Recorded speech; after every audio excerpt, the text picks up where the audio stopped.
Então vamos lá? Hoje a gente vai falar aqui de mais um IPO, né, que vocês estavam me pedindo loucamente, vocês estão interessados em toda essa onda de IPOs que tá rolando. E é assim mesmo, quando o mercado começa a ficar um pouquinho mais aquecido, as pessoas veem oportunidade de crescer suas empresas, a onda de IPOs começa, né? Então as empresas começam ali a se aproveitar desse mercadozinho em alta ali para fazer os IPOs e tá muito nesse fluxo, então agora a gente deve ver muito essa onda de IPOs crescendo. E aí um monte de gente fica reclamando, ai meu Deus, sei lá o que dos IPO, a modinha dos IPO, blá blá blá. Gente, a gente tem que ficar extremamente feliz quando a gente vê que uma empresa está querendo fazer uma oferta pública. Só existe bolsa de valores porque tem IPO, tá? Tem um monte de gente que fica pregando as maiores loucuras, ai, não entre nunca em IPO e tudo mais. Gente, se você olhar o IPO de uma empresa e achar legal, é claro, você não vai ter a melhor governança possível de começo ali, você não vai ter as melhores informações sobre essa empresa, mas o ideal é que a gente sempre incentive esse comportamento de mercado, né? E como que a gente incentiva? Entrando em IPO.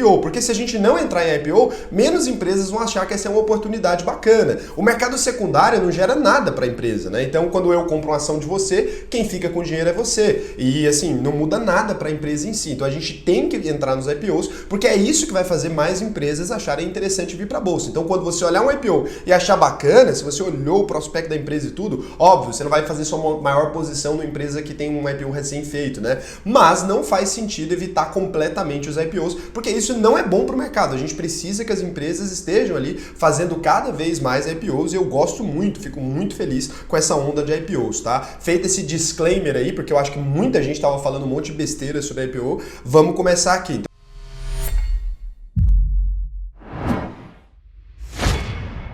Então a gente vai falar um pouquinho sobre o IPO da PagMenos, né? Que é aí uma rede de farmácias. Então assim, a gente já teve algumas histórias de farmácias que bombaram na bolsa, né? A Raia Drogasil, por exemplo, é uma das maiores altas da bolsa, uma queridinha aí da maioria dos holders. E é sempre bom lembrar, né? Antes da gente começar a falar aqui do caso específico da PagMenos, que esse vídeo é a minha opinião sobre esse assunto, né? Ele não se trata ali sobre a maior verdade absoluta, ele não é ali um posicionamento isento. Eu tenho minha opinião completamente formada sobre esse tipo de negócio e é só a minha opinião e você nunca deve usar a opinião de uma única pessoa, né, ou um vídeo que você viu no YouTube para tomar uma decisão de fazer um investimento ou não. Lembre que a responsabilidade pelas suas decisões é perfeitamente sua. Não se trata de uma recomendação nem de compra nem de venda, tá? Eu sou obrigado a dizer isso. O que essa empresa faz? A PagMenos está presente aí no setor de comércio e distribuição de medicamentos, óbvio, né? Você já viu uma farmácia na sua vida. Os produtos da empresa são divididos ali em 5 principais segmentos, né? Medicamentos de referência, genéricos, medicamentos isentos de prescrição, produtos polivitamínicos, artigos de higiene e beleza. Aqui que tá o grande pulo do gato das drogarias, né? O grande pulo do gato das drogarias está nos medicamentos isentos de prescrição. Querendo ou não, tá? Não adianta, muita gente vai falar assim, esse não seria o ideal, meu Deus, no mundo ideal não deveria ser assim, mas, querendo ou não, as farmácias ganham dinheiro mesmo, na automedicação da população. O cara tá ali com uma dorzinha de cabeça, ele fala, já sei, vou comprar uma dipirona. A pessoa tá ali de ressaca, fala, já sei, vou comprar um Engov, né? Então é aí que mora o pulo do gato. Porque os medicamentos mesmo receitados pelos médicos, apesar de eles serem bem mais caros, eles têm uma saída muito menor, porque as pessoas não têm o costume no Brasil de ir no médico para qualquer coisa. No geral, as pessoas só vão no médico quando elas estão morrendo no Brasil, né? Inclusive, esse é um problema da nossa medicina. As pessoas não fazem ali, inclusive eu tenho responsabilidade nisso que eu também não faço, não faz um acompanhamento ali, não faz uma série de exames, que contribui muito com evitar a doença, né? A pessoa simplesmente vai no hospital na hora que ela já tá ali quase semi-morta, né? E aí, nesse momento é que ele vai lá e pega uma prescrição médica e vai comprar um medicamento. Então, no Brasil ainda existe muita automedicação. As maiores buscas aí, né, do Google nessa área de saúde são sempre, tô sentindo sei lá o que eu tenho que tomar, né? Sempre assim, a pessoa quer saber que remédio que ela toma para passar o problema sem ir no médico, tratar simplesmente o sintoma. E é assim que essas empresas fazem muito dinheiro. É um negócio lícito, né? É correto, não é a melhor forma do mundo como poderia ser feito, mas é um negócio lícito e correto. Então o negócio da PagMenos se dá por meio ali de compra, né? Ela vai lá e compra das fabricantes de medicamento, né? Ela vai ali, Alexstar, Neoquímica, sei lá, compra os medicamentos e faz a distribuição disso também para outras empresas e também para as empresas do grupo dela e também faz a revenda nas suas próprias drogarias. Além dos medicamentos, a empresa comercializa ali também, então, produtos relacionados à conveniência e higiene, né? O que é isso? Quando você vai ali, tem um Gatorade, tem, sei lá lá o que na farmácia, tem aqueles docinhos, tem aquelas balas da Valda, tudo aquilo ali são essa conveniência da farmácia, né? Você consegue comprar até energético na farmácia. Tinha farmácia, antigamente vendia picolé, né? Já existia farmácia no passado que vendia cigarro. Então assim, tem uma série de produtos que são agregados da farmácia. Tem produtos que você sabe que vai comprar na farmácia, sei lá, shampoo, sei lá, você sabe que você vai encontrar, que não tem nada a ver com o medicamento em si, mas que também é responsável por uma fatia interessante do lucro. Na Bolsa de Valores brasileira já existem, né, algumas empresas do mesmo segmento da PagMenos. Isso é muito bom. É aí que você tem que entender o tanto que é legal, por quê? Porque quando você tem um monte de empresas já consolidadas, né, com ações ali já na bolsa,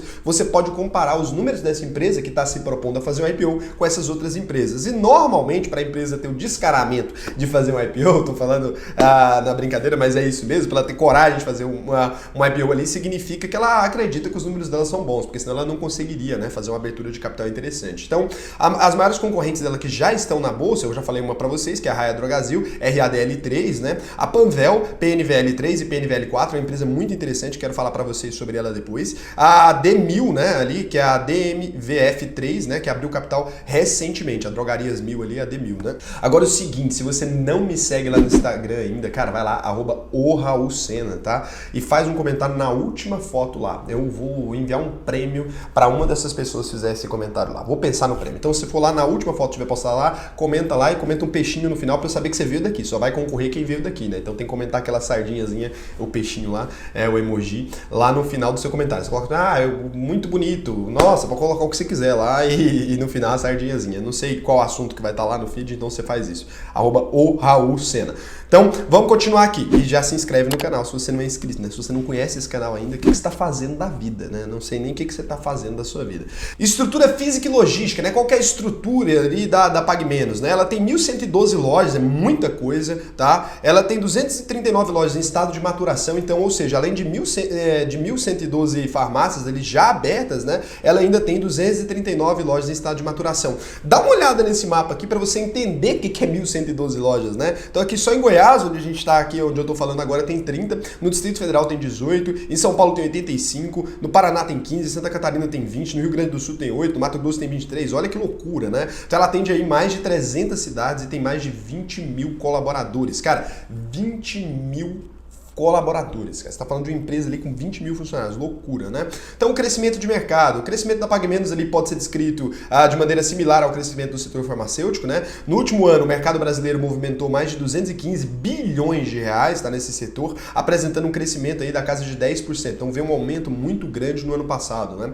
No geral, o mercado brasileiro de varejo de medicamentos é considerado bastante fragmentado, sendo os principais protagonistas drogarias independentes e por redes de farmácias. Isso é fato. Provavelmente na sua cidade aí deve ter algum cara que tem uma drogaria sozinho ali, né? É porque não é uma coisa extremamente difícil de abrir uma drogaria e é um negócio extremamente lucrativo, tá? Eu já tive amigos meus que abriram drogarias, né? Eu já tive amigo meu que pensou em abrir drogaria, porque é um negócio que funciona muito bem. Você precisa ali de um farmacêutico responsável, essa é a parte mais cara, mas de resto é uma coisa muito tranquila de conseguir os medicamentos e é um tipo de comércio ali que dá muito mais dinheiro que os outros, né? Tem um valor agregado muito maior.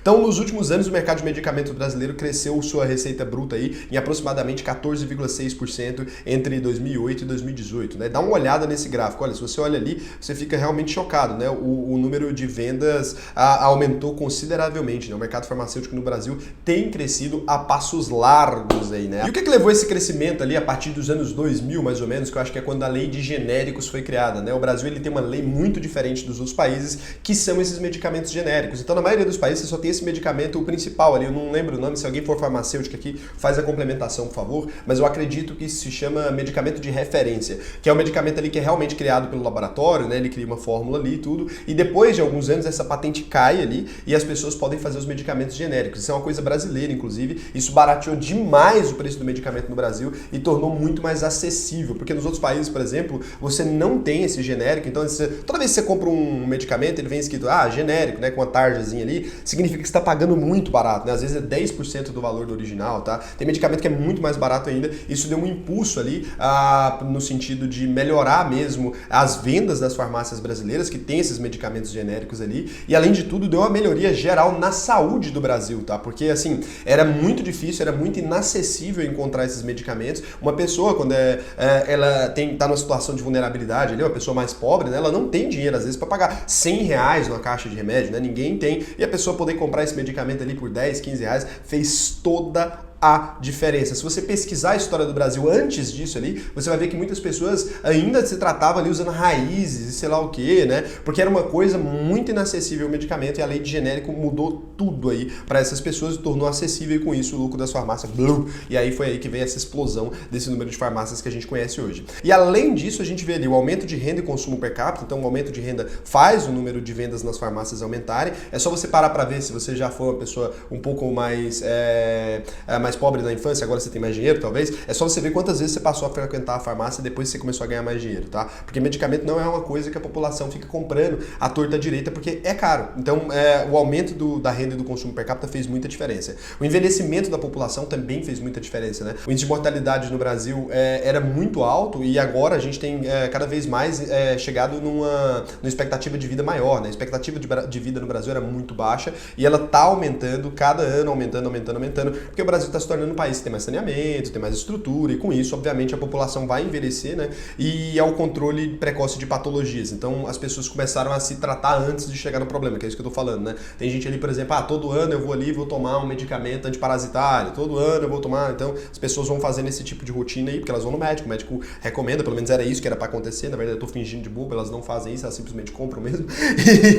e aí isso fez o lucro das farmácias aumentarem. Então a evolução da população por faixa etária, né? Você vê ali que hoje em dia o número de pessoas com mais de 80 anos é bem pequeno, em 2010, e ali eles têm uma expectativa em 2050, olha só o tamanho que essa faixa fica, olha as pessoas de 60 a 64 anos, olha só, então a gente vai ver uma curva ali, hoje a gente tem uma curva muito maior, mais assim, né, no Brasil, a gente vai ver uma curva mais assim, então a gente vai ver mais pessoas mais velhas do que pessoas mais novas, né, ou pelo menos mais empatado ali, na verdade é maior mesmo, a gente vai ver mais pessoas de 50 a 54 anos, por exemplo, do que de 10 a 14, né, que hoje em dia é o contrário no Brasil, né, de 0 a 4, por exemplo, não vai ter quase nada, tem um nascimento ali, uma perspectiva de nascimento empatando com a mortalidade ali, vai ser outro Brasil, né, vai ser um Brasil de pessoas bem mais velhas, esse aí a grande preocupação, né, dos governantes sérios aí com a questão da previdência, né, porque vai ser muito difícil, porque hoje a previdência funciona com pessoas da base, né, pagando, as pessoas mais jovens pagando para os idosos, isso vai ser impossível porque só vai ter idoso, então vai ser muito difícil. Então,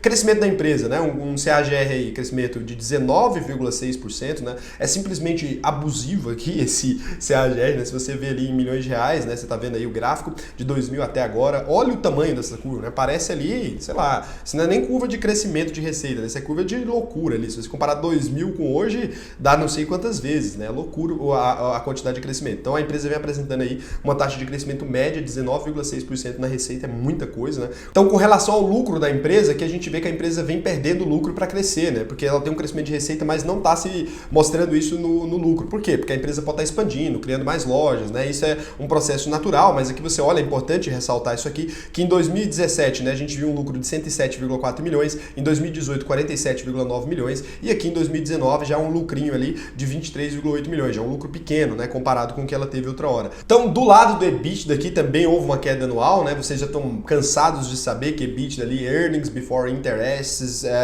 taxes, depreciation and amortization, ou seja, o lucro antes de impostos, né, depreciação e amortização, né, equivalente ao LAGIDA, né, em português, que é lucro antes dos juros, impostos, depreciação e amortização, é a mesma coisa que o EBITDA, né, algumas pessoas falam EBITDA em inglês, tá? Então o EBITDA em 2017 era de 278,9 milhões, agora em 2018 a gente está falando de um EBITDA de 241,6 milhões e o EBITDA de 2019, 259 milhões, né? Então, assim, houve uma queda ali, né, de 2017 para 2018 e houve um aumento de 2018 para 2019. Em termos de market share, a empresa vem perdendo sua representatividade em cada região do país ali, sendo a queda mais relevante no Nordeste, né, de 0,8%, a região na qual a empresa é mais relevante. Então, no lugar onde ela é mais relevante, ela teve uma quedinha ali, então ela vem perdendo também ali um espaço ali no market share, né? Tem mais concorrente entrando, muitas empresas grandes, talvez até por isso que ela está fazendo o IPO, né? Então, a oferta de ações em si, né? Como é que vai se dar isso aí? Tem ali os coordenadores de oferta, a coordenadora líder, o agente estabilizador, a Santander, o XP e o JP Morgan e o BB Investimentos, né?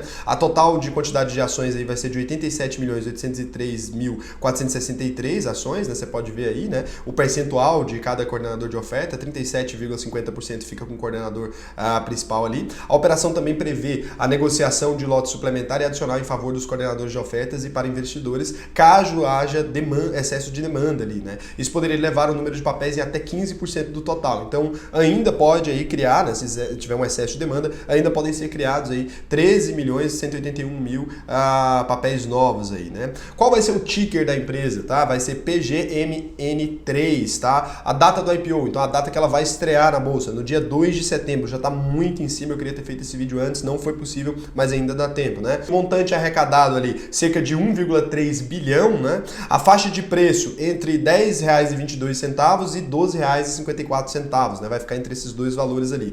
O preço médio, então, entre esses dois valores vai ser de R$11,38 ali, a expectativa deles, né? Quanto que a ação vai ficar em free float, né? Quantas ações eles vão derramar aí no mercado? A gente vai ver ali 33,94% sem nenhum lote adicional, tá? Com o lote adicional, o número subiria então para 35,90% da empresa aí disponível ao mercado. É um bom free float, né? Bem interessante já começar com free float relevante. O valor mínimo para você participar da oferta, então se você for lá na sua corretora e quiser participar da oferta, o valor mínimo é de 3 mil e o valor máximo, né, para investidores não institucionais é de 1 milhão aí. O que a PagMenos quer fazer com o dinheiro da abertura, né? Quando a empresa vai abrir capital, ela fala. Então ela quer abrir novas lojas, ela quer reduzir a alavancagem financeira, ela está muito alavancada, ela quer modernizar o parque de lojas que ela já tem e centros de distribuição, e ela quer investir também em tecnologia e na Clinic Pharma, tá? Muito interessante. Então, conclusão, né? Vou entrar na IPO da PagMenos? Não gosto tanto do setor, a empresa vem crescendo ali, a receita, mas está diminuindo o lucro. Eu acho que ela não tem nada de muito especial comparada com as outras empresas do mesmo setor. Eu não vejo por que ela seria incrível, né? Vai que ela tivesse aqui a maior loja online, putz, seria uma coisa que talvez me faria entrar, né? O setor é maravilhoso, mas a empresa não tem nada demais, ela está tendo queda aí no número de lojas, queda no market share. Não gosto do setor de varejo, vocês já sabem, principalmente farmacêutico. Se eu acho que vai dar certo, gente, nos IPO do jeito que tá agora, né? Eu acho que a maioria dos IPOs vão dar certo, o mercado está muito aquecido, muita gente a fim de entrar em IPO, então obviamente eu não tenho como prever com exatidão, mas acredito na possibilidade aí de ser um IPO bem sucedido, sim. Então, o vídeo de hoje foi só um beijão, olha, um beijão mesmo e até o próximo vídeo.